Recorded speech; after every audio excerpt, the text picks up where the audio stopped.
They stood in church, smiling, pretending to be saints. Meanwhile, they were spending my dead parents' money like it was their personal lottery win. So the day I turned 18, I took the most valuable thing they thought they owned and made sure the entire town took it away from them. Piece by piece. If you've ever wanted to see fake, two-faced people finally get exposed, hit that like button, subscribe, and stick around, because this revenge, it wasn't loud. It wasn't messy, but it completely destroyed them. I was 10 years old when everything ended. Not slowly, not gently, just gone. My parents died in a hit-and-run accident. One moment they were there. The next, I was sitting in a room full of adults whispering like I wasn't real. My dad was 39, my mom was 35. And just like that, I didn't have a family anymore. The rescue that wasn't. There were no relatives to take me in. So naturally, the system was my next stop. But then, they stepped in. Mr. and Mrs. Banks, I still remember that Sunday. Mrs. Banks stood up in church, placed her hand dramatically over her chest, and said something like, "A little girl deserves a loving home. And God has chosen us for this blessing." The whole room melted. People cried, smiled, praised them. I didn't. Because even at 10, something about it felt off. They already had a daughter. Kitty. She was a year older than me. And if you're thinking, oh, they must have become like sisters. No, not even close. Kitty ignored me. Completely. And honestly, I didn't blame her. Because even she knew what was happening. In public, the Banks treated me like a charity poster child. Oh, we just adore her. She's such a blessing. We're so grateful God chose us. But behind closed doors, silence. Cold dinners, no conversation, no warmth, just existing in the same house. The truth about why they took me in. Here's what nobody talked about. Yes, the state paid them to take care of me, but more importantly, my dad left behind a lot of money. A trust fund. Monthly checks. Money meant to raise me, support me, and carry me into adulthood. Instead, I watched it disappear. New car, trips, shopping sprees, fancy clothes, for Kitty. Donations to the church, in their name. They didn't just spend my parents' money. They used it to build a reputation. The acting was insane. Whenever social workers came over, it was like watching a play. Beforehand, Mrs. Banks would sit me down, smile tight, eyes sharp. Remember what to say, and I did, because I was a kid, because I had nowhere else to go. But the second that door closed, everything switched off, like someone flipped a light. The moment I understood everything, by the time I was 17, I wasn't confused anymore. I was watching, tracking, learning. I saw the pattern. They weren't just spending money. They were saving it too. Not for me. For Kitty. Her college tuition, paid for by my dead parents. And then came the comments. Subtle, repeated. You know, we've done so much for you. When you get your inheritance, it would be the right thing to share.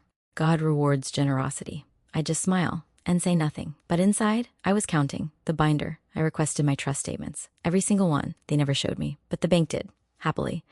Then I started building something. A record, a timeline, a weapon, a 3-ring binder filled with every withdrawal, every suspicious expense, every luxury purchase beyond their means. Cars, trips, gifts, donations, thousands, adding up to hundreds of thousands.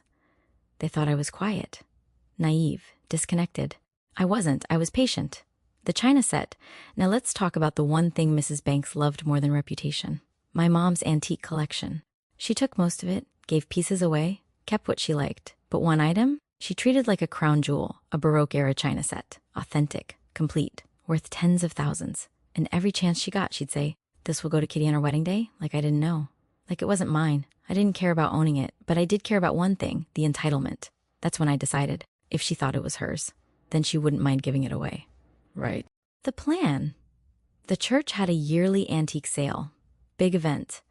Whole town showed up. The Banks were scheduled to help run it. And 3 days before it started, they went on one of their little spending trips. Perfect timing. I packed up the entire China set, carefully, piece by piece, loaded it into my car, and drove to the church. I smiled, handed it over, and said, "Mrs. Banks wanted to donate this, in her name." The room went silent, then exploded. They couldn't believe it, the value, the rarity. It became the centerpiece of the entire event, and I made sure of one thing. If anyone had questions, they could call an attorney. Then I left. For good. The explosion. I wasn't there the next day, but I heard everything. Mrs. Banks walked in, saw the China set, and lost her mind, screaming, cursing, panicking. "That's mine." And the church ladies calmly said, "No, dear, you donated it." Even better, it was already being sold, piece by piece. Cups, plates, saucers, gone. She tried to track buyers down, tried to reverse it, tried to take it back, but it was too late. And the best part? The town didn't see a victim. They saw a greedy woman trying to take back a charitable donation. In a church, she didn't just lose the china. She lost her image. The final blow, a week later. They got a package. Inside, my binder. Every receipt, every record, every lie documented. And a letter from my attorney. If they ever contacted me again for money, they wouldn't get a conversation. They'd get a court date. That was the last time we spoke. Years later. It's been 10 years. I'm a third-grade teacher now, married. 2 kids, a life my parents would have been proud of. And Kitty, we reconnected. Turns out she knew her parents were toxic. She just didn't know how to escape it back then. She apologized. We moved forward. Our kids play together now. We meet for lunch. We laugh. And yeah, we both have our own wedding china. And the banks? Still in that same town. Broke. And known for exactly who they really are. The couple who used a grieving child for money. And then tried to take back a donation. From a church. Over dishes. I didn't scream. I didn't fight. I didn't beg. I just waited, planned, and let them expose themselves. Because sometimes, the best revenge isn't destroying someone directly. It's letting the truth do it for you. My mom used to say, "Things are just things." She was right. That china set, it didn't matter. But what it revealed, everything. If this story gave you that perfect sense of justice, hit like, drop a comment. What would you have done? And subscribe for more stories where karma doesn't just knock. It kicks the door in.